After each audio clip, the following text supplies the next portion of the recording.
성도님들 반갑습니다. 이렇게 또 온라인으로 개인 예배와 가정 예배를 드리게 되었습니다. 많이 보고 싶은 마음이 드네요. 하루속히 코로나가 진정되고 또 모든 일상이 회복이 되고 또 우리도 같이 예배 드릴 수 있는 그런 날이 속히 올 수 있도록 계속 기도하게 되고 또 우리 성도님들 같이 기도를 모았으면 좋겠습니다. 오늘은 마음의 토양이라는 제목으로 유다서 1장 3, 4절을 보겠습니다. 사랑하는 여러분, 나는 여러분에게 우리가 함께 가진 구원에 관해서 편지를 써 보내려고 여러 가지로 애쓰고 있었습니다. 그러던 참에 나는 이제 여러분에게 성도들이 단번에 받은 그 믿음을 지키기 위하여 싸우라고 권하는 편지를 당장 써야 할 필요가 생겼습니다. 몇몇 사람이 몰래 숨어들었기 때문입니다. 성경에는 그들이 받을 심판을 옛날에 미리 적어두었습니다. 그들은 경건하지 못한 자들로서 우리 하나님의 은혜를 방종거리로 만들고 오직 한 분이신 지배자요 우리의 주님이신 예수 그리스도를 부인하는 자들입니다. 아멘. 지난주에 신천지에서 대학부장이었던 분이 탈퇴해서 회견을 했습니다. CCC의 42명을 침투시키기로 했다. 그런 이야기가 나왔습니다. 이들은 계속해서 교회가 경계하고 출입을 금하고 이런 사인을 붙여놔도 계속해서 쉬지 않고 사람들을 미혹하고 있었습니다. 아직도 이런 이단들이 성도님들을 계속해서 미혹하고 있고 잘못된 가르침들을 주고 있습니다. 참 안타깝습니다. 그리고 또 이거랑 별개이지만 이것이 기독교인가 혼란스러울 정도의 사건들이 지난주에도 많이 있었습니다. 광화문 집회를 갔다 오신 분이 거짓말을 하고 광주에 있는 자기 교회를 갔다가 또 확산이 이루어졌습니다. 또 계속해서 또 N차 감염이 일어나고 있습니다. 또 어떤 광화문 집회에 인솔자였던 어떤 목사님이신 것 같습니다. 명단 제출을 거부하고 잠적을 해버려서 고발을 당했다는 뉴스가 나왔습니다. 또 광화문 집회 참석자 명단 제출한 또 거부한 목사님 자택 및 교회가 압수수색 당하는 일까지 벌어졌습니다. 이런 일들을 보면서 아니 집회를 참석할 수도 있겠죠. 물론 코로나 사태에 지금 여길 가느냐 이런 걸 해야 되느냐도 문제지만 아니 갔다 왔더라도 왜 거짓말까지 하고 왜 제출을 거부하고 잠적을 하는지 또 압수수색까지 당해야 되는 건지 우리나라가 빨리 동선을 파악해서 빨리 검사를 하고 확진을 해서 이 확산을 막아온 그런 강점이 있는 나라인데 지금 이런 많은 것들이 무기력하게 되고 있거든요. 도대체 이분들을 왜 이런 생각을 하게 만들었을까? 왜 이런 잘못된 정보들이 또는 이런 생각들이 이분들을 지배하고 있을까? 도대체 무엇이 이분들의 마음을 빼앗아가고 있을까? 그런 어떤 생각들을 하게 됩니다. 그러면서 이단이나 또는 성도님들의 마음을 잘못된 것들로 계속해서 사로잡는 이런 문제들은 이 최근에 시작된 문제가 아니라 초대교회 때부터 시작된 문제라고 생각이 됩니다. 지난주에 우리가 요한 1서, 2서, 3서 그리고 유다서까지 읽었습니다. 토요일까지 밀린 부분까지 다 열심히 읽어주시는 모습 올려주셔서 너무 감사합니다. 여기에 보면 되게 공통적으로 우리들에게 힌트를 주고 있는 일이 있습니다. 뭐냐면 요한 1서 같은 경우에는 그리스도의 적대자들을 이야기하면서 그들이 우리에게서 갔지만 이렇게 얘기를 합니다. 이 말은 뭐냐면 그들이 일단의 무리들이 적대자가 되었는데 이 사람들이 우리 무리에 있었습니다. 우리 공동체에 있었습니다. 근데 이들이 지금 나갔다는 얘기를 하고 또 요한일서 2장에 보면 나는 여러분을 미혹하는 자들에 관하여 이렇게 썼습니다. 이 말로 우리가 추측해 볼 수 있는 건 뭐냐면 교회 공동체에서 나간 이 그리스도의 적대자들이 지금 여러분 우리 성도님들을 지금 미혹하고 있는 이야기를 하고 있는 것입니다. 이 당시에도 이미 잘못된 가르침에 의해서 넘어가는 사람들 그리고 여전히 계속해서 교회를 미혹하는 일들이 벌어지고 있다는 게 요한 1서에서 나오는 이야기입니다. 요한 2서는 이런 이야기도 있습니다. 누가 여러분을 찾아가서 이 가르침을 전하지 않으면 그 사람을 집에 들이지도 말고 인사도 하지 마십시오. 이게 무슨 얘기일까요? 요한 3서도 비슷한 내용인데 그러므로 우리는 그런 사람들을 돌보아 주어야 마땅합니다. 그래야만 우리가 진리에 협력하는 사람이 될 것입니다. 이게 지금 비슷한 맥락인데 뭐냐면 누군가 여러분을 찾아오는 이야기 또 누군가를 돌봐주는 이야기인데 이건 뭐냐면 사도 바울이 여기저기 전도 여행을 다닌 것처럼 그 전도 여행을 다니면 그 지역에 가면 누군가를 만나고 또 누군가의 집에 머무르게 되고 그런 일이 자연스럽게 벌어지는데 어떤 가르침을 전하는 사람이 있으면 그 사람은 잘못된 가르침을 하는 거니까 절대 집에 받아들이지 말라고 이야기하는 것입니다. 여기저기 복음을 전하기 위해서 돌아다니는 많은 사역자들, 그런 사람들이 있었는데 그들 중에는 잘못된 가르침을 전하는 사람들이 있었다는 거예요. 그래서 이런 중요한 가르침을 전하지 않는 사람은 이상한 사람들이니까 받아주지 말아라, 이런 이야기고, 요한 3서 같은 경우에는 그런 사람들은 잘 돌봐주어서 대접을 해주고 집에 머물게도 해주고, 그렇게 하면 우리가 진리에 협력하는 사람이 될 거란 그런 이야기를 하는 거예요. 유다서도 보면 몇몇 사람이 몰래 숨어들었기 때문에 지금 이 편지를 급하게 써야 되겠다, 이런 이야기를 합니다. 공교롭게도 우리가 지난주에 읽은 본문 속에서는 다 이런 잘못된 가르침을 가진 사람들, 그리스도의 적대자들, 이런 이야기들이 계속해서 등장하고 있었다는 사실입니다. 그 내용들을 한번 잠깐 보면, 예수가 그리스도이심을 부인하는 사람들, 아버지와 아들을 부인하는 사람들, 도대체 지금으로 이해하면, 우리 신앙으로 이해하면, 아니 예수가 그리스도이심을 부인한다는 게 도대체 뭔가, 이건 뭐냐면 예수는 인간 예수인데, 예수가 태어나서 33년의 인생을 살고 3년간의 공생애를 하고 그런 거 우리가 다 봐서 알겠는데, 그 사람이 어떻게 그리스도이냐, 이건 연결이 안 되는 사람들입니다. 그리고 요한 2서도 예수 그리스도께서 육신을 입고 오셨음을 고백하지 않는 문제를 얘기를 해요. 아니 어떻게 거룩하신 하나님이 죄가 많고 타락하고 아주 육적인 몸을 입고 올 수가 있냐, 그건 불가능하다. 은혜를 방종거리로 만드는 사람들이었고, 지배자요 주인이신 예수 그리스도를 부인하는 자들, 이런 내용들을 지금 잘못된 가르침들로 이야기하고 있습니다. 그러면서 저는 오늘 말씀의 초점을 이런 잘못된 가르침들이 무엇이었는가에 초점을 맞추기보다는, 그런 가르침들이 뿌리 내리기 쉬운 우리 마음의 토양은 뭘까라는 생각들을 오늘 좀 해보려고 합니다. 우선 그 첫째는 뭐냐면 구원에 대한 불안과 두려움이 아닐까 하는 생각을 갖습니다. 우리 스스로 내가 구원받은 거 맞나? 하는 불안과 두려움이 우리의 그 마음의 토양으로 자리 잡고 있는 것은 아닌가 하는 것입니다. 오늘 우리가 읽은 본문인데, 나는 여러분에게 우리가 함께 가진 구원에 관해서 편지를 써 보내려고 여러 가지로 애쓰고 있었습니다.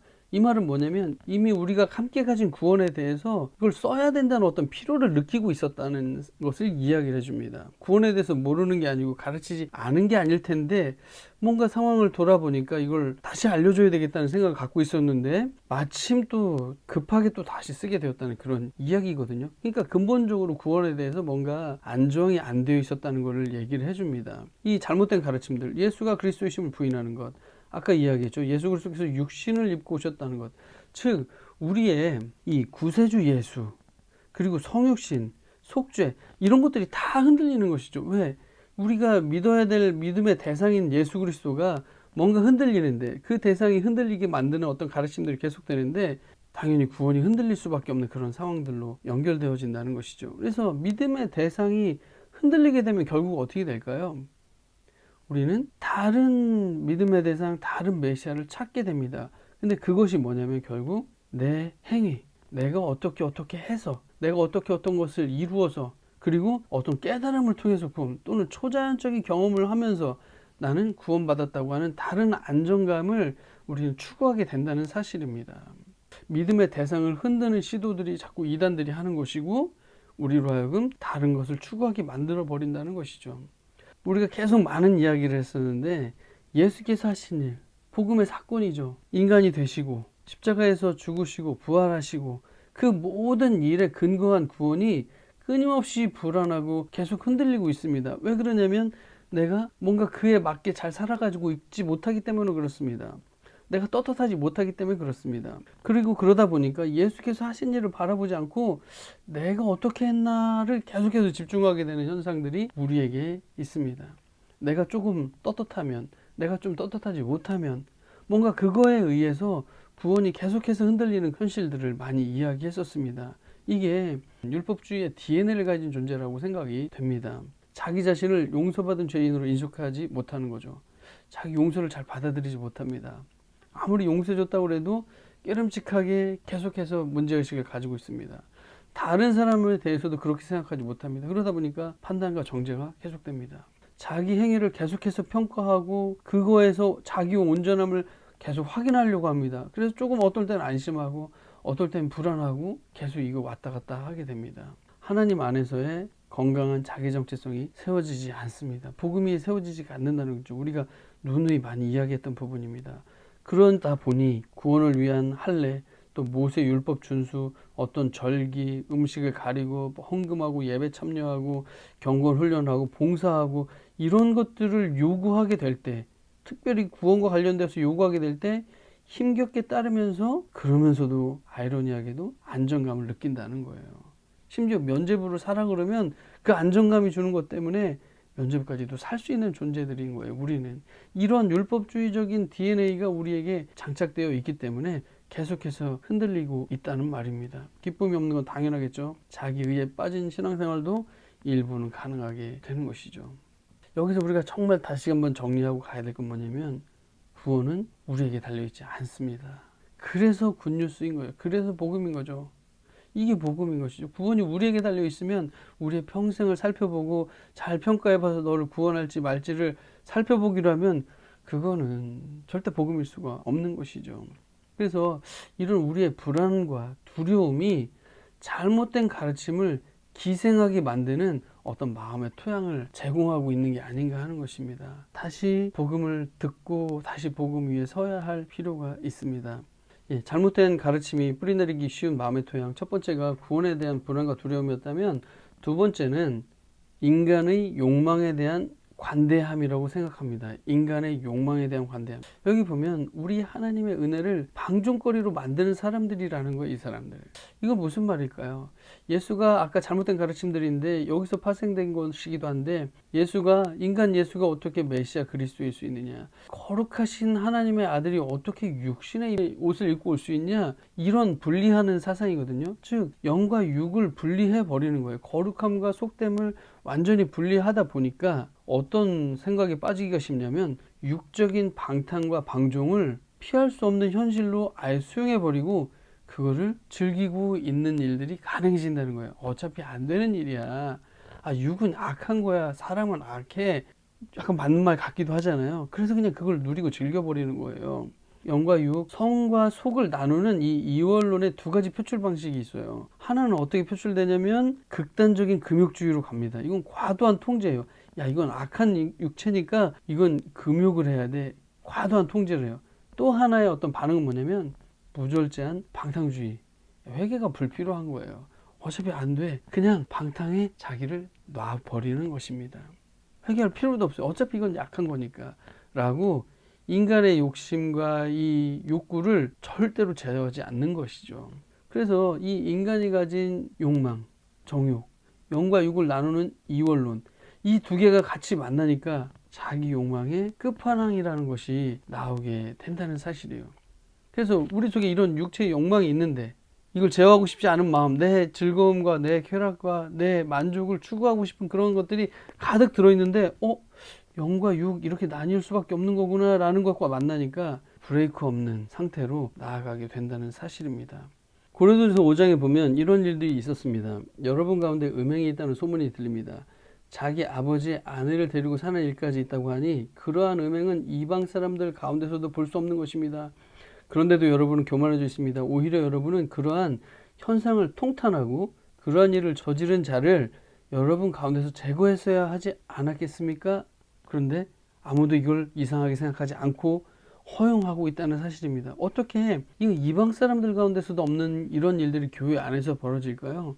이런 생각 때문에 그렇습니다. 이 육체는 악하고 거룩한 것은 아니고 그러니 이런 모든 일들은 당연히 가능한 일로 허용하고 있다는 사실입니다.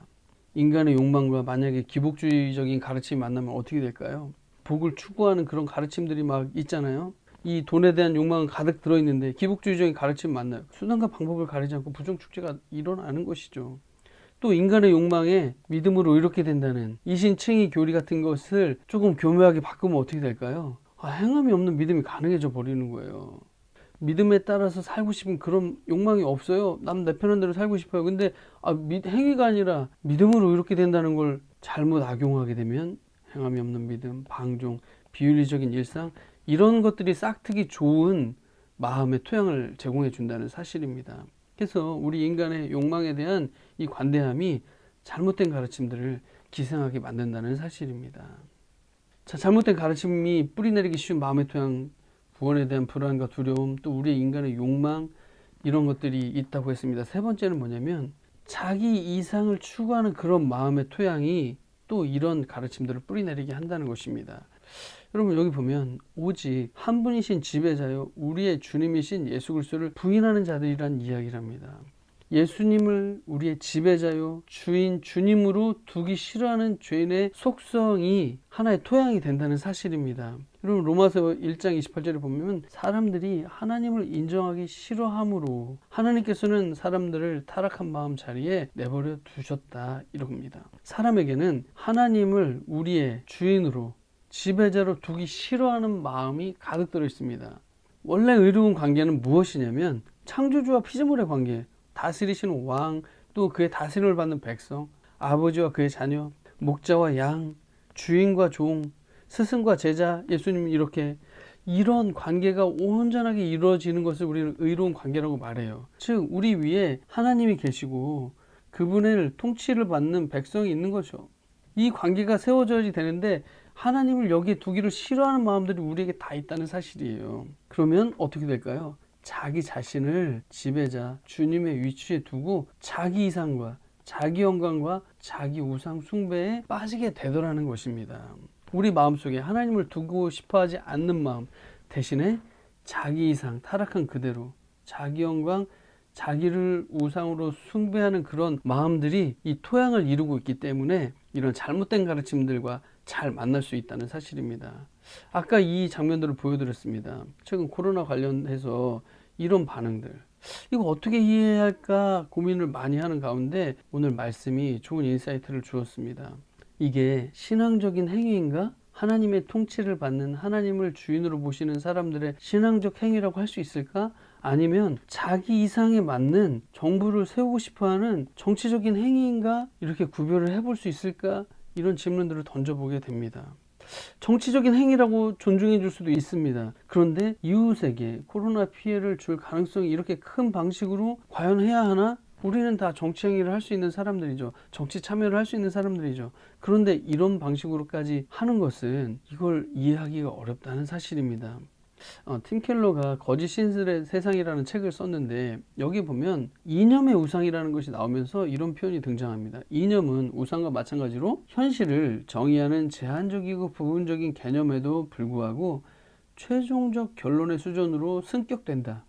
이념가들은 자신의 학파나 당파가 여러 가지 사회 문제를 해결할 수 있는 실질적이고 완벽한 답을 갖고 있다고 믿는다. 이게 이념의 우상이라는 거예요. 자기 신념, 자기 이념이 이것이 사회 문제를 해결할 수 있다는 그런 답을 갖고 있다고 믿고 있다는 거예요. 이게 결국 그 이념을, 그 당파의 어떤 확신을 신의 위치에 두고 있다는 사실이에요.